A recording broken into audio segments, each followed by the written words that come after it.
Welcome to a new episode of LFC Talk at Hotel Tia. My name is Ragnhild Lund Ansnes, and this morning I am joined by the mighty fine Liverpool legend, as always on the podcast, and the very wise man with a lot of great thoughts about his beloved club, Mr. David Fairclough. How are you this morning, David?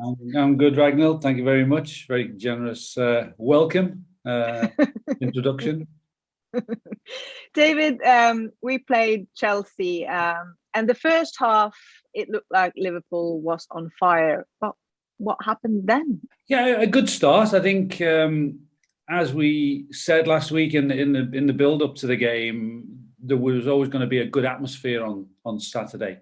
I think, whilst the Burnley game was the opener, Chelsea sort of presented a different need, and the fans certainly played their part.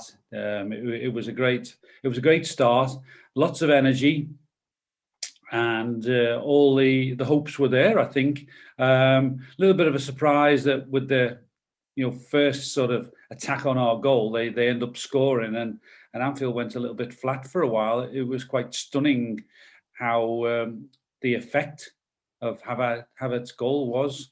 And it was a case then of getting the uplift, and thankfully that happened. For the most part, Liverpool played well in the first half, and I thought we're unfortunate to be behind.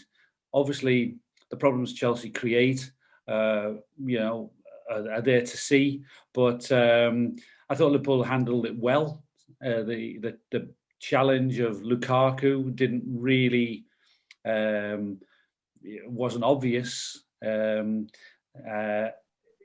Matip and Van Dijk particularly played Lukaku very well. So Liverpool controlled stuff. It was good. We were just a little bit. I said this in the lead up to the game on Saturday morning. These big games rely on taking your opportunities, and we had two good opportunities, and sometimes you live to regret that. And had Henderson made more of his big chance, then I think the result would have been certainly different. I think we'd have gone on to much better things, and I think we'd have got the win out of it. In fairness to Jordan, he's not renowned for his ability in front of goal, and that was a poor effort, I have to say. Elliott had a great start, gradually really made an impact. But again, he missed his opportunity as well from about sort of 8 to 10 yards away. And you've got to take those opportunities, particularly in these big games. Very little splits teams of this standing: Chelsea, Liverpool, Man United, Man City's. But thankfully, we got the goal that we probably deserved, that the equaliser. It's come in controversial circumstances, but I think it was pretty obvious that the handball occurred, and thankfully we went into half-time break at 1-1. But I think the break came at the wrong time for us. I think because with the sending off, they restructured their team. We didn't really combat that sort of problem as best we could. And the second half was very flat. And I think had we been playing till Sunday afternoon, I don't think we'd have scored. It just didn't look like we were ever going to break through. And second half was flat. And probably in the end, 1-1 was a fair result. But why on earth couldn't we break through with one man more on the pitch and playing at Anfield? Well, I think obviously in these situations, and it has been said that it can be difficult to play against 10 men. Nothing that much changes in a defence, sort of from the 10-man defensive side. They take off an attacker normally, and then they just get the same 9 men behind the ball, which basically they were happy to do for that second half. They knew they would get the odd break and the odd opportunity to counter, but generally 10 men just bed in. Now, against good sides, when they're reduced to 10 men, if their commitment to defend is as strong as Chelsea's, then it makes it very, very, very difficult. And then you've got to come up with something bright and something innovative. and I thought we were a little bit dull. I really didn't see us scoring, and I think, and I don't know whether or not it's fair to say you sense that from the crowd a little bit. The crowd didn't sort of, we know many times the crowd sort of pull the team forward, put the defending team under pressure. I just sense that the crowd has sort of settled to think this is going to be a difficult one, and we're not blaming the crowd, far from it, but the team didn't give anything to the fans to really get excited about. There wasn't that incessant sort of threat on the Chelsea goal for me, so it just petered out. It was a dull second half from my point of view.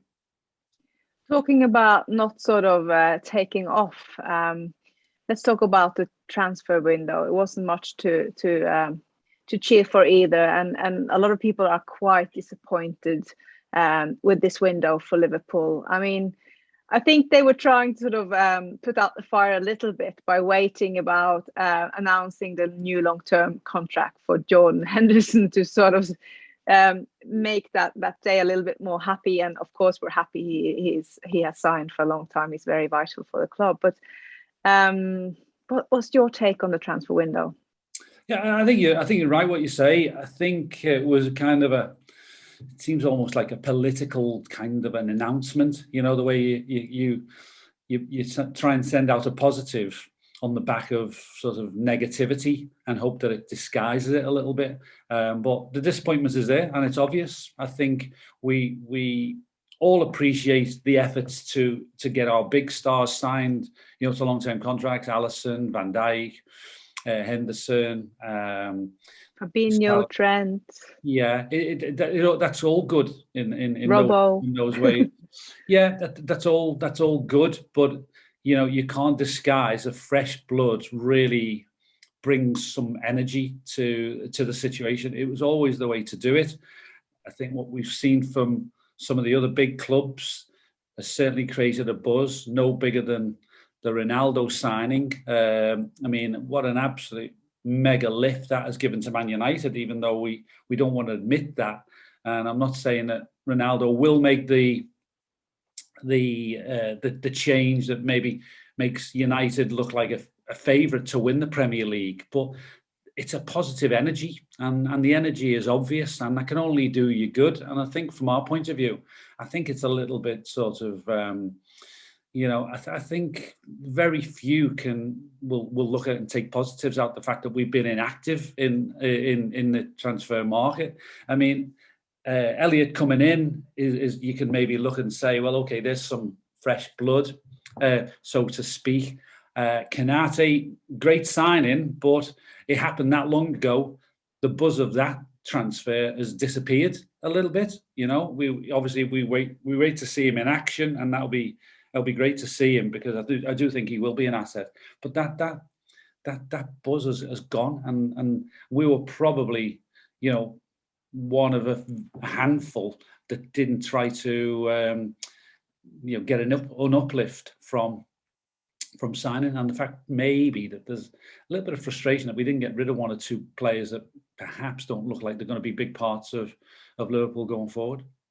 And Konate is a centre back, and we've got rid of so many of our attacking force players.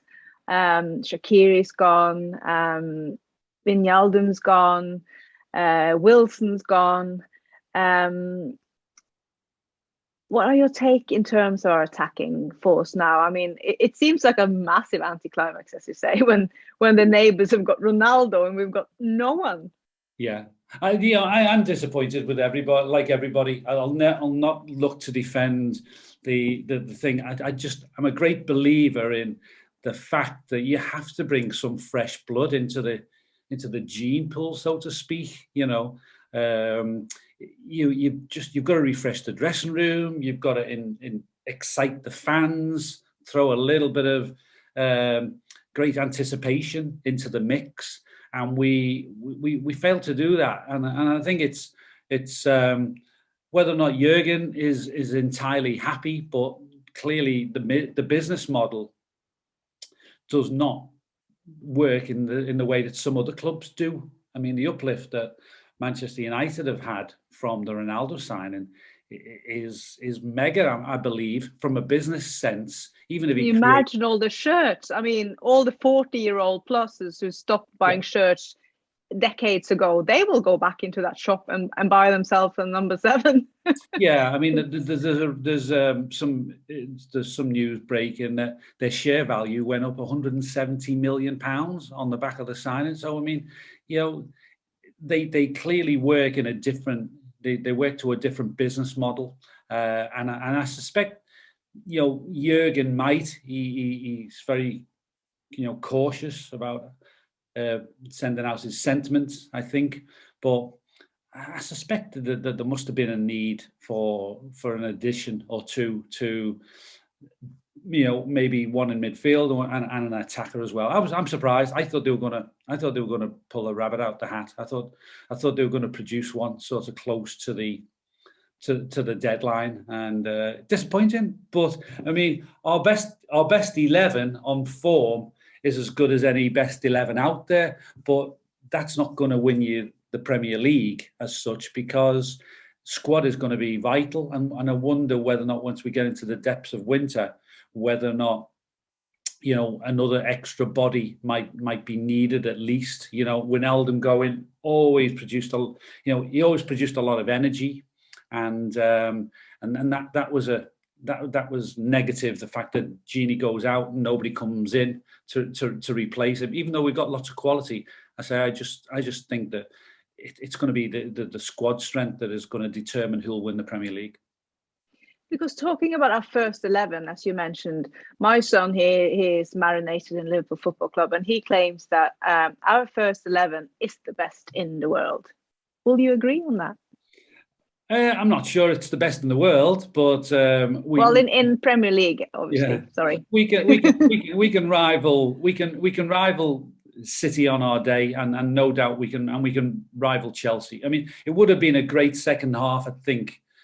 11 against 11. I agree with the sentiments of the managers. 11 against 11 would have provided a better game, and it would have provided us with better chances to score, because they might have been a little bit more adventurous. They clearly play 5 at the back.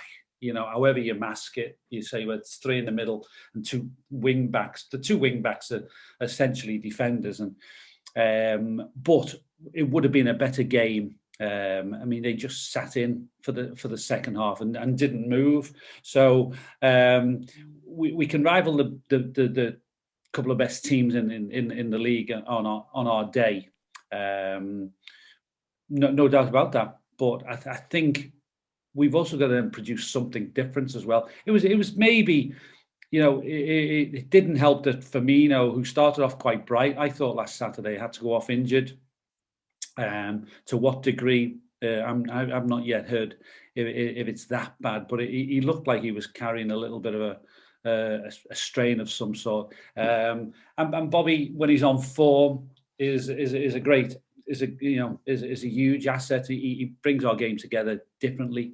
But we'll compete, that's for sure. But as I say, squad strength, there's a little question mark, I think. It seems like Klopp has been thinking that, you know, our key players are what this team need to win the league. But maybe he did have a rabbit in the hat that didn't sort of come through the ring of the brim. But if there's one thing last season taught us, it's how vulnerable we are with injuries. You know, what happens when there are injuries on those key players. So I am a bit nervous from being so optimistic about this being our year. I'm a little bit more pessimistic right now, but I hope the team can prove us wrong on Leeds and onwards. Jota is a good, you know, it's not to say he's a replacement for Firmino, but when we lose Firmino, you bring Jota on, that's fine. But then if there's another one, then what's the other, you know, what are the other options at that point? You know, certainly City don't have those issues. I think Man United, to be fair, have strength in numbers. But so it all comes down to people producing their best form. And I'm a great Mane fan, but unfortunately for Sadio last week, it wasn't his day. Though he tried and he will do. I remain a Sadio fan. But again, in the big games, your big players have then got to produce that little bit of magic, and it wasn't working quite for him last Saturday. We're now moving towards we are into the international break. And there are issues about the Brazilian players because the Premier League clubs do not want to send their players to Brazil because it's a red listed country right now, which means on return, you cannot get away from a hotel quarantine for 10 days, which is disastrous, obviously, for Liverpool and the other clubs with Brazilian internationals. This is quite a tricky one, though, David, because FIFA can actually now put out sanctions and stop the likes of Fabinho and Becca to play the next game against Leeds. Do you think that will happen in such strange times? Would that be fair? It's really it's an odd situation, as you say, and I really don't know legally whether or not who has the strength of hand. I think Spain has tried to take some action to get clarification on their position and have lost. So whether or not the UK, we as a country or FA are able to challenge that ruling. There's not that much time to play with in terms of getting a clarification. So it's a little bit worrying sometimes when you have too many maybe South Americans, too many African players who go potentially go missing for long periods. What with the African Nations Cup and the Copa America and the World Cup qualifying things. I mean, when you have got too many players who are of that sort of eligible to play in those areas, you can face tricky positions, and we are one of the clubs who are probably most vulnerable. I would say so. I worry, like all Liverpool fans, because we know how crucial Alisson and Fabinho and Firmino are to us. I'd love to be able to put a positive slant on it, but like everybody else, I find it all confusing. And sometimes you see incidents that occur in UEFA competitions and FIFA competitions. They don't sort of run along the same lines. Both associations seem to have differing powers, and the kind of world football, European football, it's a bit of a mishmash, and it's very hard to know exactly what will actually come to bear. I think there's plenty of talking to be done in the meantime. I think they need to use some common sense when we are in the middle of a pandemic, but that's just my take on things. But then I can be all silly and say, but at least Karius is back if Alisson can't play. I think so. I think a few people's heads dropped then when you mentioned that, Ragnhild. Loris Karius is probably not the one we will have to rely on, but Kelleher has proven to be something of a promising inclusion in the squad these days. But no Fabinho, no Firmino. I mean, that's I think Firmino is out of the question because he's got a hamstring issue. So I don't think they can punish him actually. For what it's worth. Hopefully they prove that. Yeah, if he can be fit for Leeds, that it was only a minor sort of strain of some tiredness. That might sort of still come out in our favour. It's against in a team against like Leeds. I think we showed last year that we had two tricky games against Leeds, and they're a team that really do come at you. You want your best. You want your best team against them. Certainly at Ellen Road. in a full Elland Road this time. It'll be a really good fixture, that one. Yeah, but saying that though, Leeds hasn't had the best start. They had that shock shower opening away against Manchester United when they got absolutely hammered 5-1. And then they've only drawn twice against Burnley and against Everton, home against Everton and away against Burnley. So they're in the 15th position. So they've had a little bit of a slow start. Do you think they'll climb the ladder and prove themselves better than that? Well, for Leeds, it's a case of second year syndrome. They caught a lot of teams by surprise last year. Now everybody's probably better prepared, but they're going to be playing in front of full stadiums, and the Leeds-Liverpool fixture is historically a really traditional, action-packed, head-to-head. I think Leeds are going to be really up for playing Liverpool, and we're capable on our day. There's no two ways about it, but it's a tough fixture. It's nothing that we can take lightly. I think they have a style, Leeds. It's all energy, and it's difficult maybe to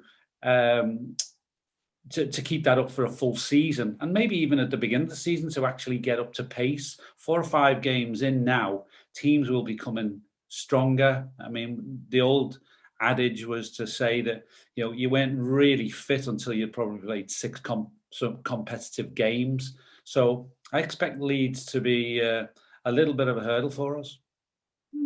So your prediction for the game then? Oh gosh, at the moment I'm going to take I take any win that we can get. I mean, it's great to win 3-0 and 4-0. I mean, that looks fantastic, but it won't be anything like that against Leeds. It's going to be a closely fought one. The Everton game against Leeds was nip and tuck. We perhaps might sort of have a similar type of day, but hopefully we come out on top with by at least the odd goal. Yeah, I'm going for 2 goals to Liverpool and 1 to Leeds, actually. Mm-hmm. That's my gut feeling on this one. We normally get this right, one of us. Anyway, so let's see how we go. Today, Jurgen Klopp is getting an award. He's traveling to Germany, or has traveled already, because he's receiving this award today. It's called the German-British Friendship Award, the first one of its kind. Wow. You think that can give him a little bit of a buzz to go home and have some German sausages and some German beer and get a little prize in his back pocket and then buzz off for for new challenges in the Premier League? I think Jurgen looks fully charged at the moment. I think he rarely projects anything but a positive impression. He has been fantastic for that sort of. If there was any need for bettering relations between the UK and Germany, Jurgen has been the perfect spokesperson. I think he's so wise and always finds the right words for every occasion. It's you can't underestimate how much he means to us and what the impact he's made upon us. I think he's fully deserving of anything that comes his way, and as you say, a little bit of an opportunity to get back home and recharge the batteries with some bratwurst and beer. That'll put a smile on his face. And luckily, Germany is green, ladies and gentlemen. It's on the green list, I know for sure, because I've just been in Germany myself. It's always a pleasure. Finally, talking about big occasions, the great Bill Shankly would have been 108 years old yesterday on September the 2nd. And we will be doing a Shankly special last week during the international break. So do not miss the following podcast after this one next week. What would you say to honor the great man, David, at the end of this podcast? Well, I was with some people yesterday, and it never sort of ceases to happen when you meet people from who perhaps aren't directly Liverpool fans. The big question is always about Shanks, and did you meet him? What was his impact? What was he like? And all the words that are attributed his way: passion, humour, enthusiasm, love for life, looking on the bright side of things are all applicable and never changes. I never cease to, speak anything but glowingly about the great man. He was God when I was growing up, and obviously what he means to all Liverpool fans is never in question, and the heritage that he put in place, are meaningful, and Liverpool fans still live by sort of those sort of ideals and standards, and it was just an honour to have experienced sort of to work under him and to later become sort of, I would say and hope, a friend of Bill Shankly. Well, I did a walk with his granddaughter, Karen Gill, yesterday, and she said something really beautiful. She said, he's like a lighthouse reminding us of the importance of the fans in football. And I can't wait to hear her share so many more stories about her very special granddad next week. So do not miss that. And then from the week after the international break, we will be back in the hotel with super sound again. We will all be rejoined in the following podcast after that. So please subscribe or follow on whatever podcast platforms you enjoy the most to listen to your podcast, LFC Talk at Hotel Tia. And please tell all your friends about us. That would help us immensely as we are finally back talking about the incredible Reds that we all love so much. David Fairclough, thank you so much for today. It's always a pleasure listening to your stories. Yeah, it's great. Something that we've enjoyed over the last couple of seasons, and although it was a bit sort of stop-start last year, it's great to be back speaking with everybody. And I know we'll have all opinions that sort of some will agree with, and certainly some will disagree with. So, but it's always fun to discuss all things Liverpool and some memories as well.